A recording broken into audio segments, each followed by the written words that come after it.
Sinabi mo sa isang interview na sayang ang binabayad ng taong bayan sa akin. Yun po yung opinion ko, Your Honor. Ako'y may kaso pa lang at hindi pa napapatunayan sa hukuman. Hindi kagaya po ang ating butihing senador na-convict na po. Ay, wag naman po. Alam mo, huwag mong pakikalaman yung kaso ko. Problema ko yun. Yung kaso mo ang ayusin mo. Your Honor, dito ay yung investigation po na ginawa ko noong 2012. Bakit ka lumilihis sa ako mga katanungan ko? Huwag kang lumihis! Mr. Chair, how can we be sure if the video that is going to be presented before the committee is totally unedited? We will knowing this person who has a lot of criminal records, Mr. Chair. we will seek the expertise of the PNP Anti-Cybercrime Group. Alam nila yan kung yan ay pinagputol-putol o unedited yan. So, yung buong recordings mo, okay lang sa'yo kung papuntahin ko sa'yo yung PNP Cybercrime Group para to retrieve the recording. If it's okay with you. Your Honor, Your Honor, ay parang hindi naman po maganda yung sinasabi ni ni Senator Jinggoy Estrada patungkol sa akin. Para namang ako talagang hinuhusugahan, ako'y may kaso pa lang at hindi pa napapatunayan sa hukuman. Hindi kagaya po ang ating butihing senador na-convict na po. Ay, wag naman po. Alam mo, Mr. Morales, Senator Jinggoy, please. Huwag mong pakikalaman yung kaso ko. Problema ko yun. Yung kaso mo ang ayusin mo. Your Honor, ang kaso ko po, Your Honor, hinaharap ko naman po. Please, at ako hindi Order. Please, silence. Una, Mr. Morales, please do not question Senator Jinggoy dahil trabaho niya yan bilang senador at vice chairman ng committee na magtatanong sa'yo. Pero kung sinasabi mo na nasaktan ka dahil ikaw akusado ka pa lang, siya konbiktado na, tapos pinapalabas na masama ka, well, that's your opinion. Please, kasi insulting yan on the part of this committee. Hindi lang sa person ni Senator Jinggoy, pati ako as chairman, para bang harap-harapan, pinapahiya mo yung committee. Ako, I'm just advising you. Hindi ako galit sa'yo, just giving you a piece of advice. Si Senator Jinggoy ay nagpe-perform ng kanyang mandato as vice chairman of this committee. Kaya expect mo lang rin na magalit siya kung sinabihan mong ganon. And we expect also na yung opinion mo na ganon. Pero sana huwag tayo humantong sa personalan dito, ha. Mawawala tayo sa ating objective. Okay? Yes, Sir Honor. Patawarin niyo po ako. At nabigla lang po refrain from doing those personal ones. Mr. Chair, may we ask that the said statements be expunged from the records of this committee? So, any objection? Hearing none. Kumsek, as ordered by the chair, you expunge those statements from the record of these proceedings. So ordered. Mr. Morales. Yes, Your Honor. Nakita ko sa isang interview mo na sinabi mo na ako raw ay hindi marunong mag-imbestiga. Am I correct? Yes, Your Honor.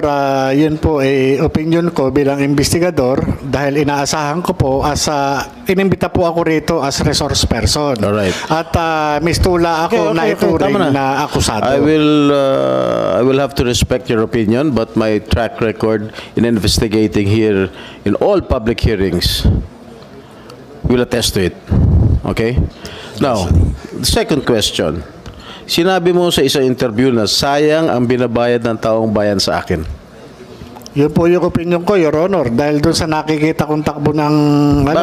Bakit sayang ang bayad? Your Honor. Dahil ako, ginagawa ko, tinutupad ko ang aking sinumpaan tungkulin bilang inyong senador at kine-question mo ba ang 15 milyong Pilipino na bumoto sa akin? Dahil sinabi mo, sayang ang binabayad nila sa akin. Your Honor, yun po yung opinion ko, gawa ng ako po ay isang investigador. Ang investigador po, nag-extract po na information, nag-elicit po na information upang makuha mismo yung, yung ninanais dun sa subject matter. Kagaya po ng ginagawa natin ngayon. Ako po ay nagsasalita lang bilang sa aking opinion at bilang dun sa aking karanasan bilang isang investigador.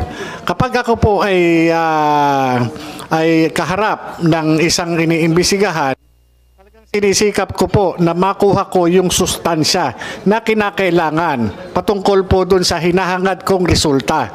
Ako po, hindi po kailanman na namemersonal o kumakaladkad o naghuhusga sa pagkatao ng kahit na sino, lalo na yung mga naimbestigahan ko talagang mga kriminal.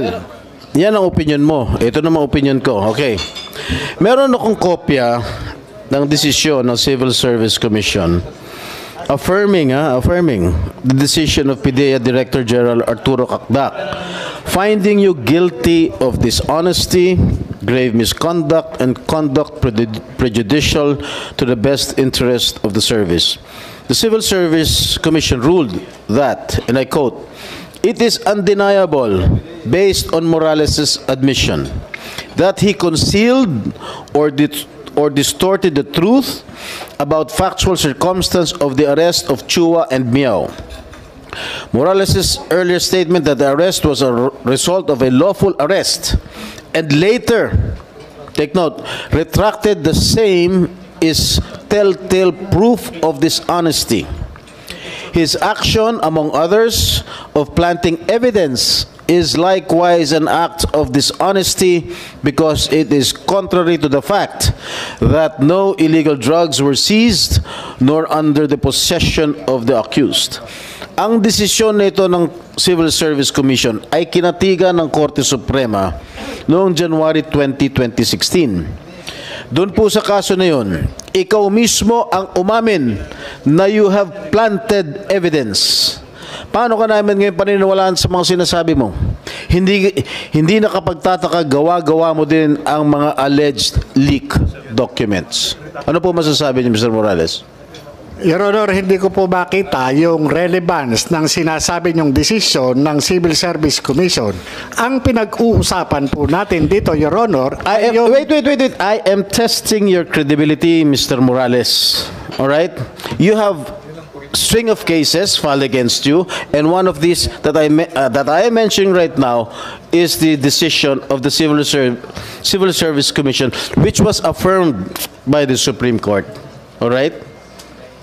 Your Honor, yung pong desisyon ng civil service na sinasabi nyo ay walang kaugnayan sa pinag-uusapan natin dito.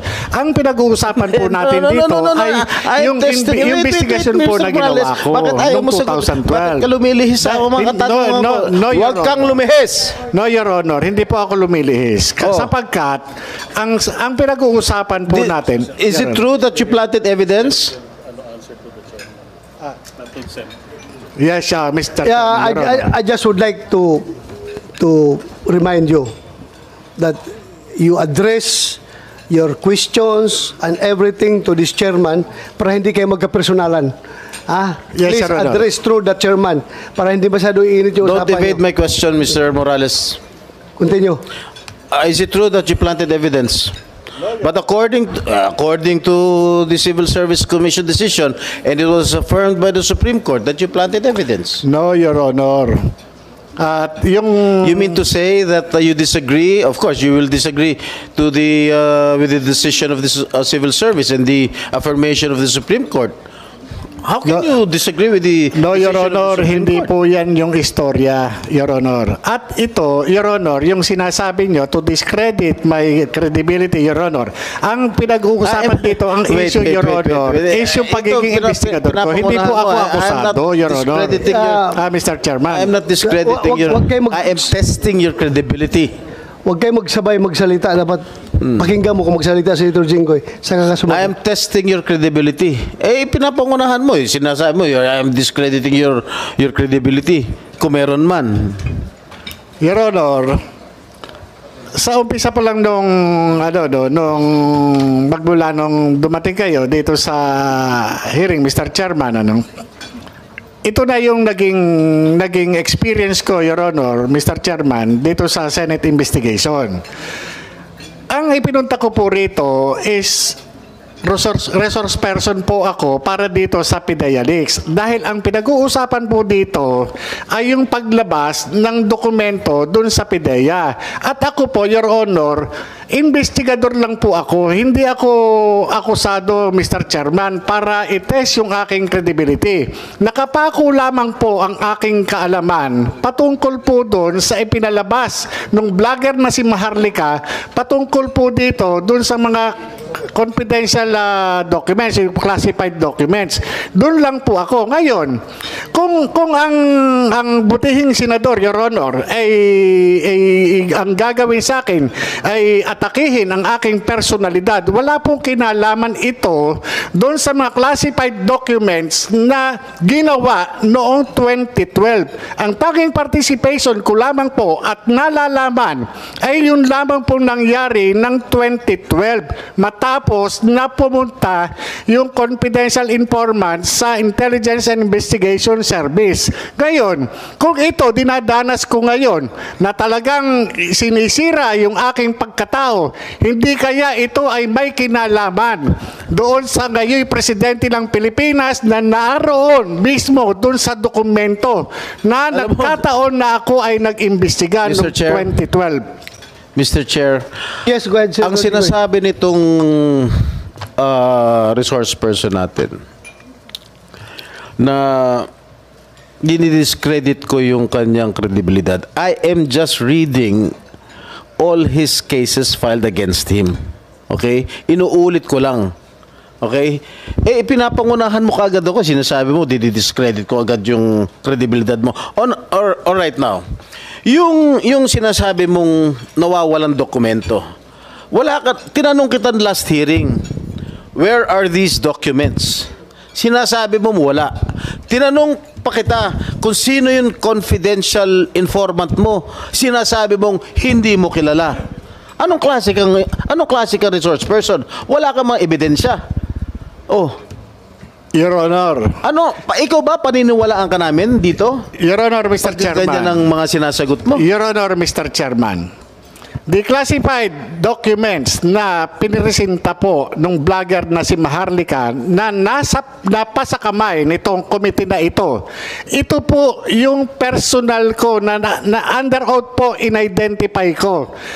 Itong mga dokumento na ipinakita noon ni Senator Bato de la Rosa, ito po yung nagtataglay ng aking pangalan at pirma. At doon din po sa dokumento na yon ay in-identify ng PIDEA na sasakyan ng PIDEA, na mga kawani ng PIDEA yung mga nandun at opisyal na sasakyan ng PIDEA yung naandun.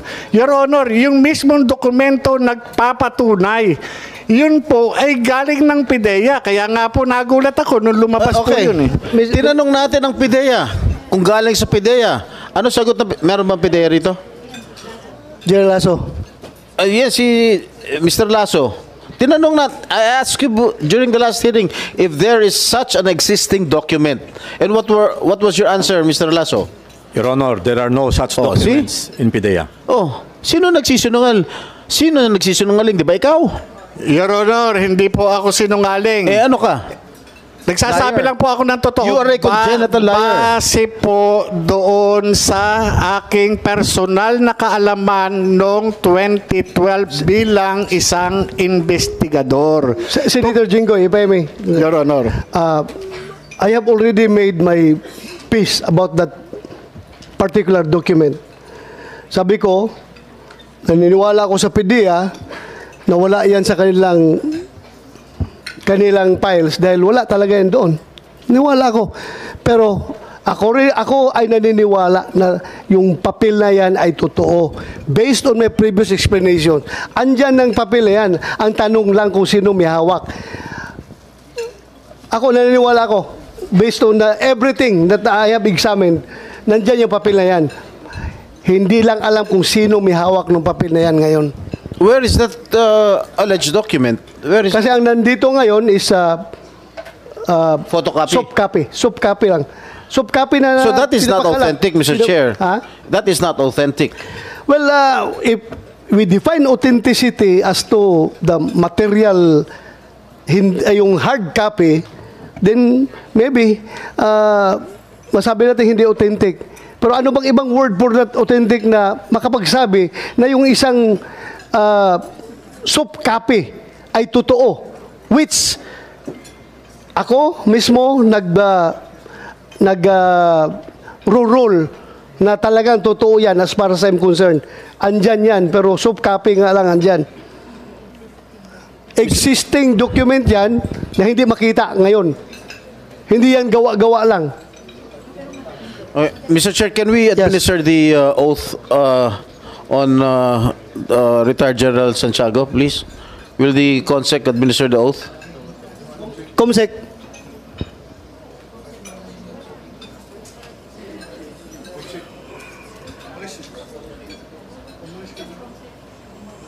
Comsec.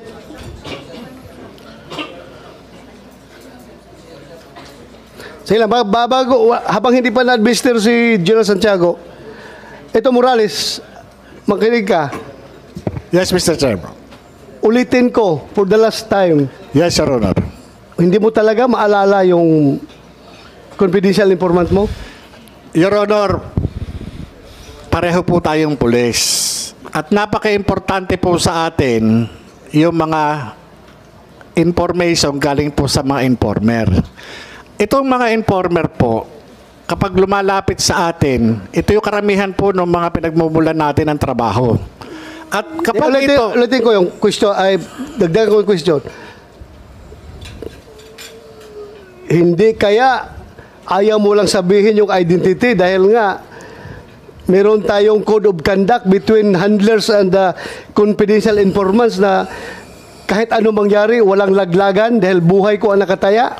Hindi mo ba yan, hindi ba yan ang nasa isip mo? Gano'n na nga po, Your I'm not Honor. feeding, ha? I'm not feeding, pero ako bilang operative, hindi ko talaga ilalaglag, pero ikaw, ewan ko, bakit? So, confirm mo na ayaw mong sabihin, alam mo. Gano'n na nga po, Your Oh, Honor. so, Mr. Chair, ganun Kasi pala. makanganib, hindi po kakayanin ng konsensya ko, Your Honor. Kapag kami nangyaring masama doon sa confidential informant. So, ganito ngayon, at stake yung credibility mo, kredibilidad mo. Dahil you are testifying before this committee. Bakit hindi mo pa sabihin yung pangalan ng informant na yan? Otherwise, dudurugin ka talaga sa tao na masisira yung credibilidad mo dahil nga hindi mo masabi ang Your Honor. informant mo. Parang out of thin air, lumabas yan dahil wala kang informant na matuturo. Your Honor. Mr. Chair, if I may first. Yes, Mr. go ahead, Senator Jinggoy. Maliwanag na maliwanag po, Mr. Chair, na itong ating resource person ay nagsisinungaling. Bakit? Unang tinanong ko sa kanya nung nakarang hearing kung sino yung confidential informant niya, ang sagot po niya sa akin o sa atin, hindi niya kilala. Ngayon po, nung tinanong nyo siya, meron daw, pero baka masabit. Tama po ba ako? So, ibig sabihin, meron siyang confidential informant na ayaw niyang pangalanan. Ngunit nung nakarang hearing, sinabi niya sa atin lahat na hindi niya kilala. Di talaga napakasinungaling nitong taong ito. Your Honor, Mr. Chairman, pwede sa pagkapa. Wala po akong sinabing hindi kilala. Hindi po matandaan. O hindi mo Hindi po iba po yung hindi kilala kaysa doon sa hindi matandaan. Your Honor, ito po, mahigit isang dekada na po itong kaso na to, itong pagkakaimbestiga ko. At itong confidential informant na nagtiwala ng information na nagdala ng mga litrato na nagtataglay ng mga personalidad na gumagamit ng ipinagbabawal na gamot. Base sa kanyang revelation, ito po lahat ay na-reduce doon sa kanyang deposition. Kaya nga, okay na yan. Pabalik-balik na natin narinig yan. Pabalik-balik na. Ang atin lang is, sino yung informant? Ako, kung ako nasa shoes mo, if I were in your shoes, na ganito na ako ngayon, na naiipit ako, well, talagang sasabihin ko kung sino yung informant ko. Kung alam ko kung sino yung informant. Your Honor, kung natatandaan ko man, yung pangalan niya, hindi ko pa rin po talaga ipagkakaloob dahil po hindi kakayanin ng aking konsensya kapag may mangyari sa kanya. Your Honor, Well, I can give you the assurance that the Senate will protect him or her, kung sino man siya. Sige, huwag kang mag-alala. Sabihin mo, we will protect her. Hindi siya mapapaano. Sabihin mo lang pangalan. Your Honor, classic example na nga po yung ginagawa sa akin. Ako'y investigador lamang doon sa kaso. Hindi po ako akusado. Ngayon po ako po'y nakakaranas ng talagang sa aking pagkatao. Yung pakayang confidential informant. Ako nga po mismo, nano lang ako dito eh. Investigador lang ako, Your Honor. Tumanggap lamang po ako ng information. Andyan na tayo, Morales. Agent Morales, andyan na tayo sa sitwasyon na yan. Andito na lang tayo, lahat-lahat. Nangyari na yung mga dapat mangyari at hindi dapat mangyari. Pero your question is, your credibility is at stake here kung hindi mo maibigay yung pangalan ng informant. I am giving you a piece of advice. Sabihin mo na lang yung pangalan ng informant mo para hindi na masabi na gawa-gawa mo lang yan. Your Honor, hindi ko po hawak ang inyong pag-iisip. Ako po'y nandito dahil doon po doon sa paglabas ng dokumento na inilabas ng vlogger. Ako po ay sumulat sa PIDEA para magkaroon ng investigasyon upang patotohanan na wala akong kinalaman sa paglabas. At sabihin sa kanila na itong dokumento na ito ay ako yung nag-imbestiga. Tungkol po dito, ako po yung nag-imbestiga. Ngayon po, patungkol po dyan sa confidential informant na yan, ay patawarin niyo po ako. Kasi po, ito po yung hindi po kakayanin ng konsensya ko kapag may mangyari doon sa confidential informant na mahigit isang dekada na po na hindi ko siya nakita. Okay, ito may nakarating sa akin information galing from other former PDEA agents. Ayaw lang niyang humarap dito sa hearing. Sabi niya, alam daw niya yan dahil sila daw nakahuli nung informant na yan. Ako, just what I received, isi-share ko lang sa'yo. Ang pangalan ng confidential informant na yan na naglaglag dyan kay Marcel Soriano ay yung anak-anakan daw ni Marcel Soriano na ang pangalan ay Ian. Ngayon, yung Ian na yan, patay na. Patay na. So, ang hirap nito mag-trace kung sino yung mga tao na binanggit. Dahil puro patay na yung mga nagbanggit. Yung Ian na yan ay dating trabahante doon sa... Again, alam ko, lumabas rin ito sa vlog ni Maharlika, pero direkta pumunta sa akin yung agent, yung former PDEA agent, nagsabi sa akin. Pero I'm not taking his statement hook, line, and sinker. Kaya sinare ko lang sa'yo na iyan daw yung hinahuli na naglaglag dyan sa activities sa kundo ni Marcel Soriano. That's fair information. Hindi ako naniniwala. Kaya sinare ko lang sa committee na ito para for you to evaluate. Mr. Please Chair, continue, Senator Jinggoy. unless he names unless he remembers the name of his confidential informant, in my opinion, his credibility is zero.